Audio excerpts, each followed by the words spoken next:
ORS இதை வந்து நிறைய பேர் ஒரு 2 வீக்ஸ் முன்னாடி நியூஸ்லாம் கேள்விப்பட்டிருப்பீங்க. ORS banned all over India. அதில் வந்து ரொம்ப ரொம்ப சுகர் லோடட் ஃப்ளேவர்டு சிரப்பு இல்லை அந்த வாட்டர் தான் கண்டென்ட் இருக்குது, அதனால் வந்து பேன் பண்ணுறாங்க அப்படின்னு சொல்லி நியூஸ் கேட்டோம். ஸோ ஒரு நல்ல விஷயம். ஏன்னா சிவரஞ்சனி சந்தோஷ் அப்படின்றவங்க கிட்டத்தட்ட 8 வருஷம், அவங்க டாக்டர் 8 வருஷம் போராடி இதில் எந்தவித நன்மையும் கிடையாது, இது ஒரு சுகர் மட்டும் நிறைஞ்ச ஒரு சிரப் தான் அப்படின்னு ப்ரூவ் பண்ணியிருக்காங்க. அது மட்டும் இல்லாமல் ஆல்ரெடி வயிற்றுக்கோளாறு இல்லை பயங்கரமாக கட் ப்ராப்ளம் இருக்கவங்க இந்த ஒரு மருந்தை, அதாவது ORS அப்படின்ற மருந்து கிடையாது, அது ஒரு தண்ணி, சக்கரை தண்ணி, அதை குடிச்சாங்கன்னா கண்டிப்பாக அவங்களோட வயிறு பயங்கரமாக பாதிக்கும். எஸ்பெஷலாக இதை வந்து ப்ரிஸ்கிரைப் பண்ணுறது குழந்தைங்களுக்கு. ஸோ குழந்தைங்களுக்கு கொடுக்கவே கூடாதுன்னு ஜெயிச்சிருக்காங்க. பட் இப்போ என்ன தெரியுமா நடந்திருக்கு, டெல்லி ஹைகோர்ட் வந்து இந்த பேனை எடுத்திருக்காங்க. அதுக்கான ரீசன் என்னன்னு பார்த்தீங்கன்னா ரொம்ப ரொம்ப ரொம்ப கேவலமாக இருக்குது.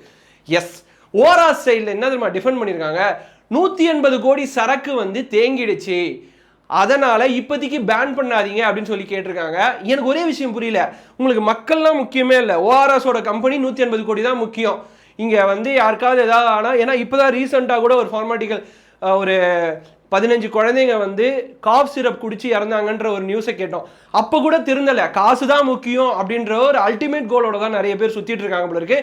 நான் இந்த வீடியோவில் சொல்ல வர்றது ஒரே ஒரு விஷயம் தான், எங்கேயுமே உங்களோட குழந்தைங்களுக்கோ இல்லை உங்கள் வீட்டில் இருக்க யாருக்குமே இந்த பேண்ட் ORS சிரப்பை வாங்கி கொடுக்காதீங்க, நீங்களும் வாங்காதீங்க. அதுவே மக்களாகிய நாம அவங்களுக்கு கொடுக்குற ஒரு மிகப்பெரிய அடியாக இருக்கட்டும் அப்படின்னு சொல்லிட்டு மறக்காமல் இந்த மாதிரி ரெகுலரான இன்ஃபர்மேஷன்ஸை தெரிஞ்சுக்க கார்த்திக் ரவிச்சந்திரன் சேனலை சப்ஸ்கிரைப் பண்ணி வச்சுக்க.